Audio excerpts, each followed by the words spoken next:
Seigneur nous a sauvés pour que nous soyons des sauveurs. Il nous a sauvés pour que nous soyons des instruments de salut. L'évangélisation, c'est tout simplement témoigner. Et témoigner, c'est partager son expérience. Tu ne peux pas partager une expérience que tu n'as pas vécue, n'est-ce pas? En réalité, on doit pouvoir évangéliser sans ouvrir la Bible. Parce que la vraie évangélisation, c'est ton témoignage de ta rencontre personnelle avec le Seigneur. La femme samaritaine n'a pas ouvert la Bible. Elle dit, venez voir un homme qui m'a dit tout ce que j'ai vécu. Venez. Et cette femme-là n'était pas une femme sociale. C'était une femme de mauvaise vie. C'était une samaritaine. Mais à cause de ce que le Seigneur, elle a brisé toute la honte. Elle est venue, elle dit, venez, venez, venez entendre. Et vous savez quoi? Les gens sont venus sur la base de ce qu'elle a dit, mais finalement ils sont retournés vers elle lui disant, ce n'est pas à cause de ce que tu as dit. Nous-mêmes, nous avons expérimenté. Ça veut dire que pour chaque personne, Dieu a un témoignage. Évangéliser, c'est partager sa propre expérience. Ce gars qui n'avait pas vu toute sa vie, quand on avait lui dit, c'est un meurtrier, il n'est pas de Dieu. Il dit, s'il est de Dieu, je ne sais pas. On n'a pas besoin de connaître toute la Bible. En réalité, même, on n'a même pas besoin de connaître un seul verset. C'est de partager avec une personne ton expérience. Non pas de dire, il est écrit dans Matthieu chapitre 4, verset machin. Non. Regarde ce qu'il a fait pour moi. Je manquais de paix, je manquais d'assurance. Tu me connais. Là, tu es en train de parler à quelqu'un qui te connaît. On a fait l'enfance ensemble. Tu connais mes difficultés. Celui qui a changé ma vie, ce n'est pas un marabout, ce n'est pas mon oncle, c'est Jésus. C'est de ce Jésus-là dont je parle. Ah non, je ne rentre pas avec toi dans les débats philosophiques et théologiques. Es-tu catholique? Es-tu protestant? Es-tu pentecôtiste? Non, bien aimé, ce n'est pas de cela qu'il s'agit. Et je suis en train de te dire que ce n'est pas mon expérience seule qu'il est capable de faire. Il est capable d'agir également dans ta propre vie. Et toute la Samarie, un peuple austère, un peuple bizarre, se rassemble pour célébrer Dieu. C'est vrai, parce qu'ils ont entendu le témoignage d'une personne, mais parce que chacun d'eux, parce qu'ils ont dit non, ce n'est pas simplement à cause de ce que tu nous as dit. Nous aussi, nous avons expérimenté. Tu sais, ta langue devient lourde à témoigner quand ta vie est vide de témoignages. C'est pourquoi David dit, ne laisse pas mes ennemis me demander où est ton Dieu. Dis, Seigneur, ne laisse pas mes ennemis me dire où est.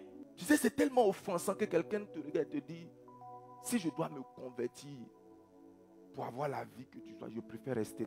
Parce que notre témoignage doit parler plus fort que notre théologie.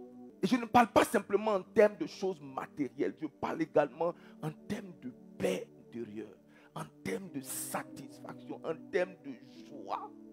Parce que le plus haut taux de suicide se trouve parmi les gens les plus nantis. Ce n'est pas moi qui le dis.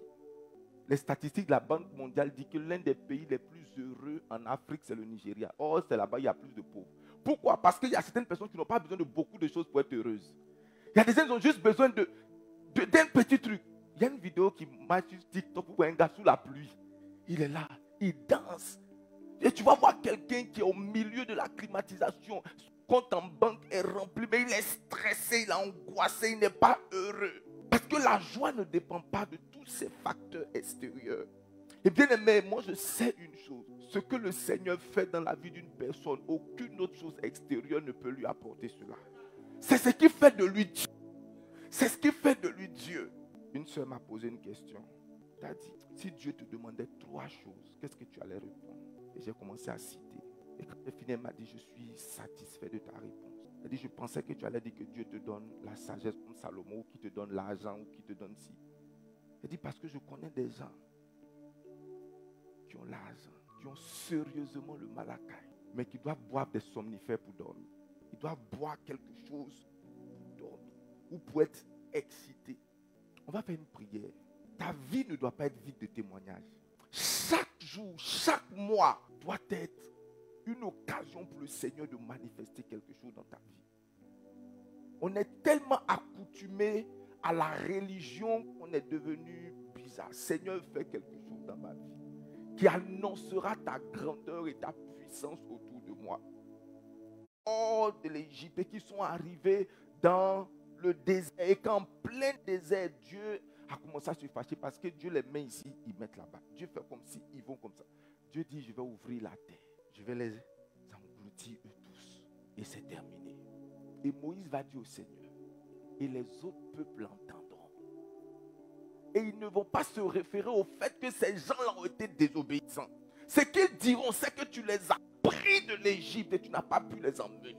Dieu ne regarde pas ces gens, regarde à ton nom.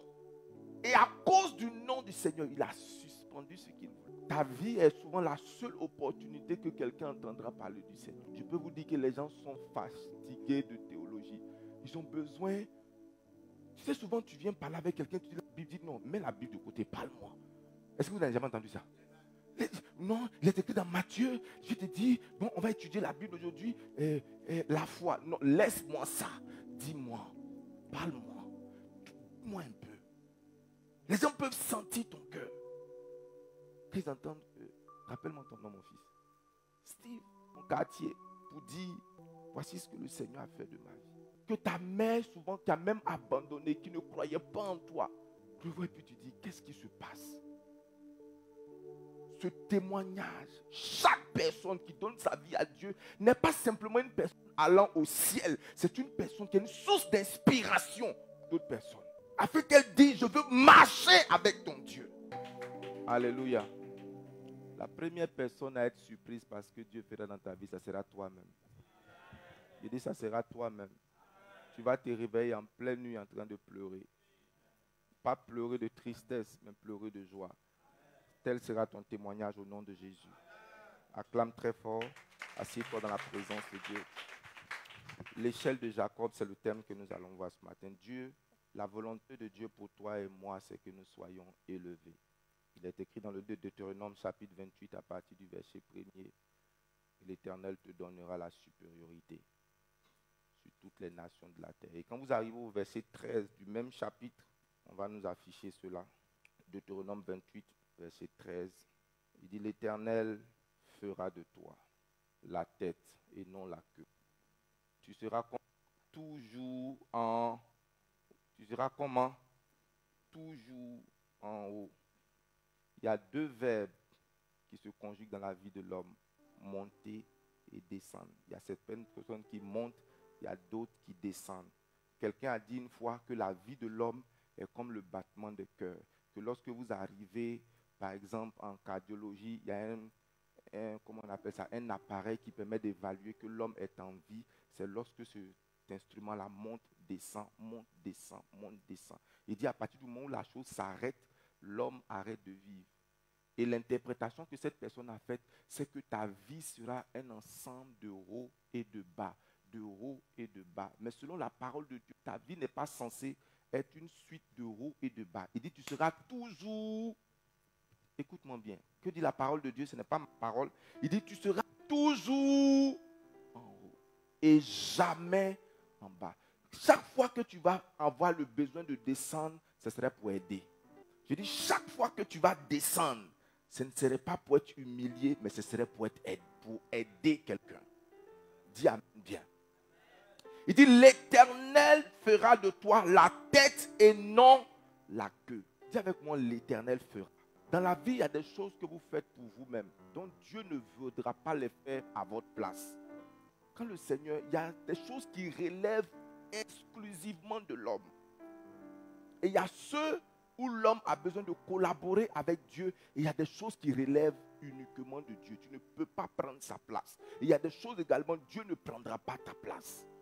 Quand il s'agit du courage, le Seigneur dit c'est ta responsabilité de te remplir de courage. Il dit fortifie-toi et sois comment?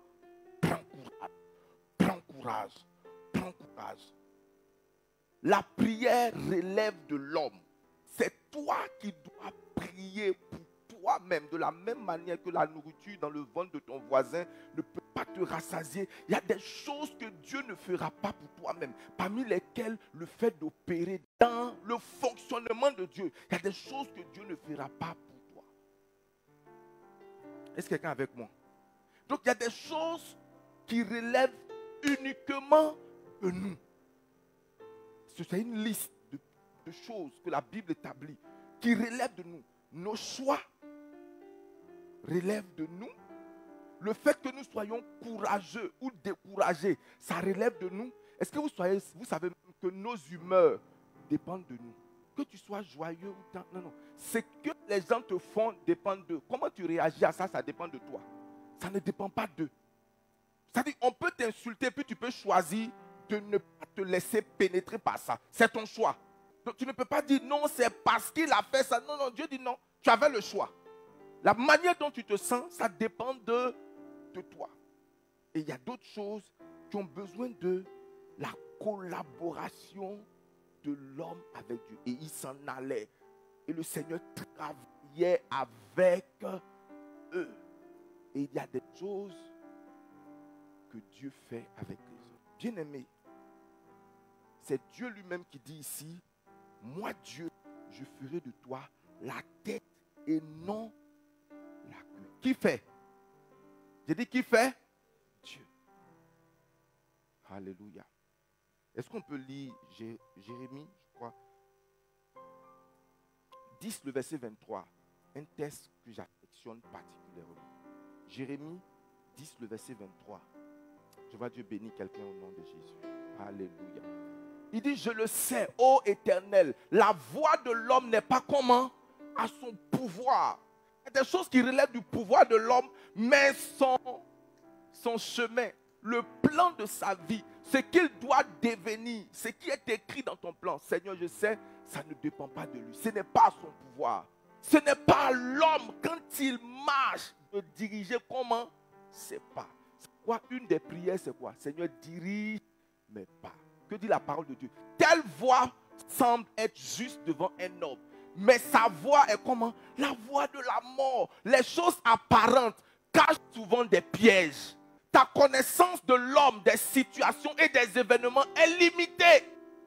C'est pourquoi une prière sage, ce n'est pas de se lever avec ta connaissance, de te lever avec ton intelligence, sortir de chez toi en disant, je sais comment tout va se passer du matin jusqu'au soir. Dit, non, il n'appartient pas à l'homme quand il marche. Ce n'est pas du tout à son pouvoir. Donc les choses qui ne sont pas à mon pouvoir, je prie sagement en disant au Seigneur, dirige mes pas. Fais comment? Regarde, tu peux toi-même dire, est-ce que tu sais qui a décidé de te rencontrer la journée? C'est Dieu qui dirige les pas des gens qui viennent vers toi. C'est Dieu qui sait qu'à tel événement, à telle chose, il y aura ceci, il y aura cela. Seigneur, dirige mes pas. Tu sais qu'il est possible de donner rendez-vous à quelqu'un. La personne t'a fixé rendez-vous et puis à l'heure indiquée, elle oublie. Elle ne se présente pas. Ou alors elle a toute la volonté, mais elle n'a pas les ressources nécessaires. Il n'appartient pas à l'homme. Il n'appartient pas à l'homme. C'est pourquoi il dit que l'orgueilleux ne dit pas demain, je ferai telle chose. Demain, je ferai. Demain ne t'appartient pas. Tous quelqu'un dit demain ne t'appartient pas. Il dit il ne faut pas t'orgueillir sur demain. Demain, je vais construire une maison. Demain, je vais faire tant. Tu es bon de planifier, mais demain ne relève pas de toi. Est-ce que vous savez que même le fait de s'enrichir ne dépend pas de l'homme? La Bible dit que celui qui veut s'enrichir, celui qui veut le faire par lui-même, tombe dans bien des tourments. Car c'est la bénédiction de l'Éternel qui fait comment? Qui enrichit. Et elle n'est suivie d'aucun. Elle n'est suivie de quoi? D'aucun chagrin. De la même manière, l'élévation ne dépend pas de l'homme. Il dit, c'est moi Dieu. Et bien, quand Dieu décide de faire de toi la tête, il te maintient à la tête. Luc chapitre 14, le verset 11. Car quiconque sera comment? Abaissé. Et quiconque s'abaissera, Dieu cherche les gens qui s'humilient pour les élever. Dieu cherche à élever des gens. Il dit, j'ai trouvé David, mon serviteur. Ma main va le bénir. Et vous savez, lorsque Dieu a voulu, quand David a commencé à perdre la le Seigneur lui a rappelé. Il dit, quand tu étais petit à tes propres yeux. 1 Samuel 15, verset 17. 1 Samuel chapitre 15, le verset 17. L'échelle de David, enfin l'échelle de Jacob du moins, nous amène à comprendre que l'ascension est un processus. Nous sommes dépourvus d'ailes, nous ne pouvons pas voler, nous ne pouvons pas monter à une certaine hauteur sans l'aide et l'intervention de quelque chose. La pesanteur qui est une loi est déjà contre nous. dit, si un instrument court à une certaine vitesse, à un moment donné, elle commence à s'élever. À partir de 400 km, une voiture va commencer à se lever. C'est cette force-là que l'avion fait. À partir de 500 km, l'avion, et puis les réacteurs prennent le reste. Tout le monde, on ne peut pas courir jusqu'à une certaine distance, on ne peut pas s'envoler. On ne peut jamais s'envoler. Donc, si on doit aller en haut, on doit s'appuyer sur quelque chose. Si on doit monter, on doit gravir les... Et donc, il n'y a pas d'ascenseur dans le règne spirituel. Tu as besoin d'escalier. Tu as besoin de monter une marche, l'une après. Alléluia. Voyons ça, 1 Samuel chapitre 15, le verset 17. Samuel dit, lorsque tu étais comment? Petit à tes yeux, n'es-tu pas devenu chef des tribus d'Israël? Et l'Éternel n'a-t-il pas oint pour que tu sois roi sur Israël? Dieu ne cherche pas ceux qui aspirent après la grandeur. Quand tu étais petit à tes yeux, quand tu te voyais insignifiant, quand tu dépendais de moi pour t'emmener à la grandeur, je t'ai oint pour que tu deviennes grand. Donc là, l'humilité est une exigence si tu veux être élevé par Dieu. Bien-aimé, quiconque s'élève, il y a une malédiction ou il y a une prophétie sur toute personne qui s'élève. C'est pourquoi ne revendique jamais un titre que Dieu ne t'a pas donné. Ne revendique pas un nom que Dieu ne t'a pas donné. Dis que personne ne prenne cet honneur sur lui s'il n'a pas été appelé par Dieu. Ne t'appelle pas d'un nom, ne te donne pas une carrure, n'appelle pas sur toi des choses que tu n'as pas. Laisse Dieu t'établir. Et quand Dieu t'élève, même les titres ne comptent plus. Qu'on t'appelle docteur, qu'on t'appelle professeur, qu'on t'appelle bishop, qu'on t'appelle tant. Ne serait-ce que ton prénom et ta présence font la différence. Pourquoi? Parce que Dieu a décidé de faire comment? De t'élever. Et quand Dieu veut t'élever, il commence à bénir ton nom. Et le souvenir de ton nom rappelle la grandeur. Il a dit à Abraham, je rendrai ton nom comment? Grand. Je rendrai ton nom grand. Bien aimé, regardez même le Seigneur Jésus. La Bible dit,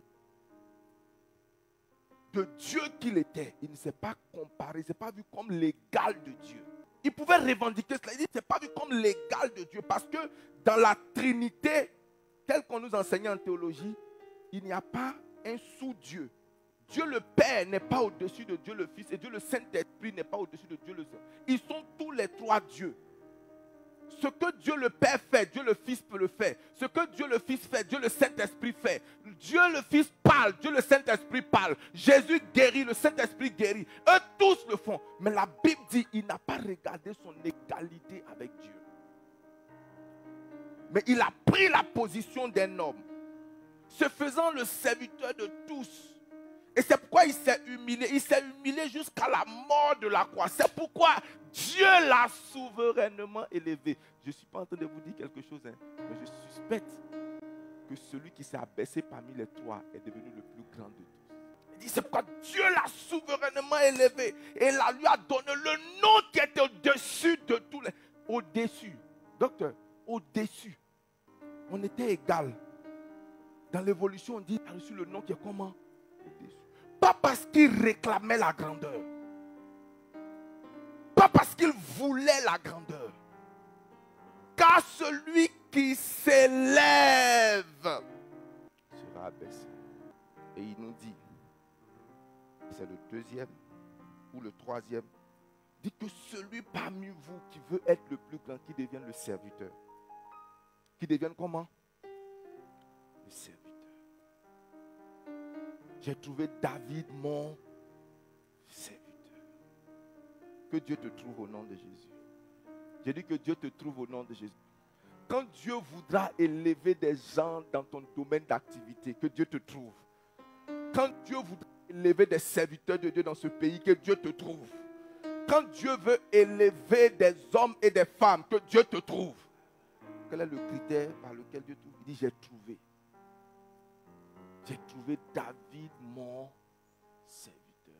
Et notre texte de base pour le mois dit quoi? Isaïe 52, le verset 13. Mon serviteur, c'est la première, il mentionne ça. Il n'a pas dit mon enfant. Il n'a pas dit mon adorateur. Il dit, mon serviteur prospérera. Il se lèvera. Est-ce qu'on peut lire ensemble, s'il vous plaît? Voici mon... Si tu pouvais enlever le mot serviteur et puis mettre ton nom là-bas. Ou alors tu mets mon serviteur et tu mets ton nom. Dis, mon serviteur prospérera. Il montera. Il fera comment? Il s'élèvera. Il se lèvera bien. Oh! Et vous savez, quand un serviteur est élevé, l'élévation ne rentre pas dans sa tête.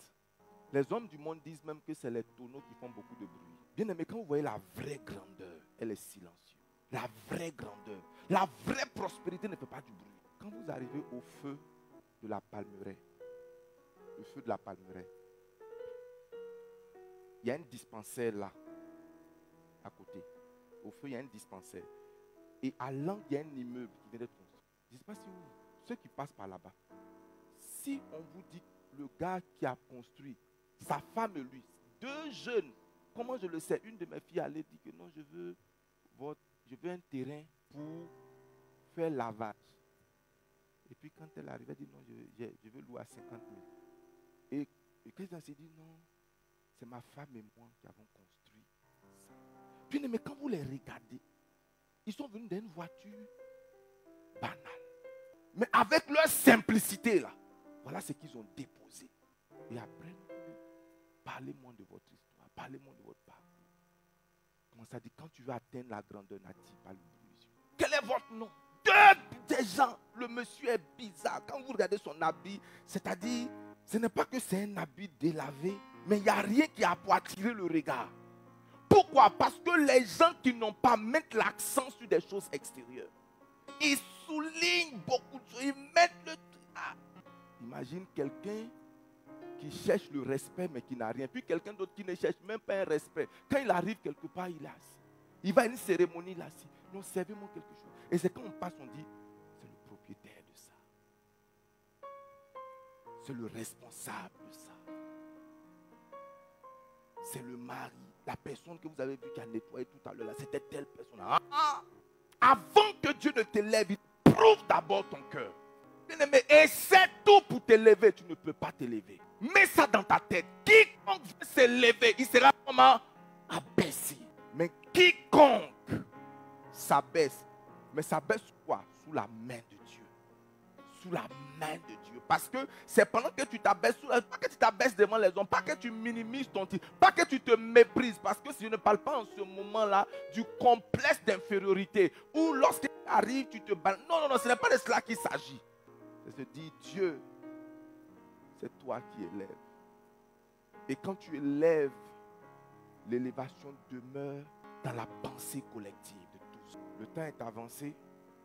Permets-moi de te dire que ta communion avec Dieu est l'une des échelles qui t'amène à gravir l'échelle de la grandeur. Parce que le Seigneur dit, là où je suis, vous serez avec moi.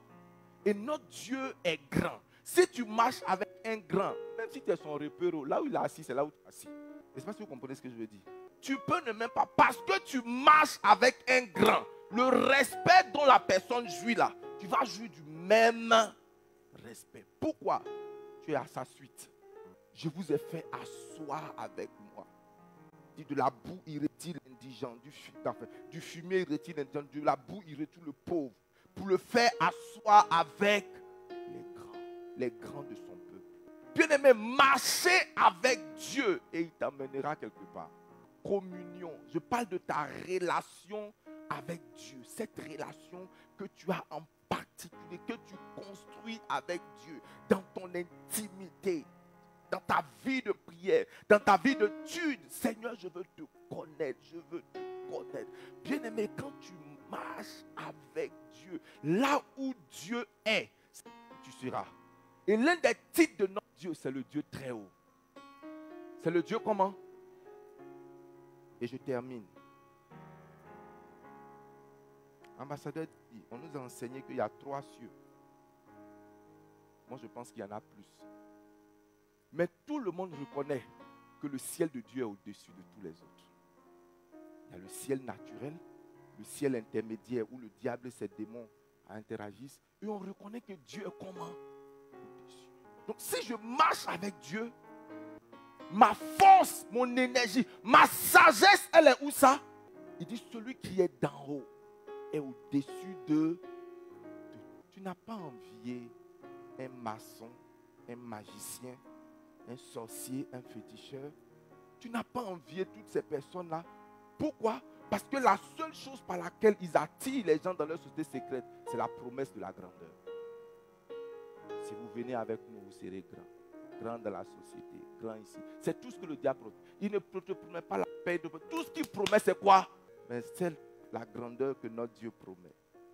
La grandeur que notre Dieu donne, elle est unique. Son chemin est différent. Et nous avons parcouru quelques-uns. L'humilité, le service, la communion avec Dieu. Et dimanche prochain, je parlerai de d'autres aspects.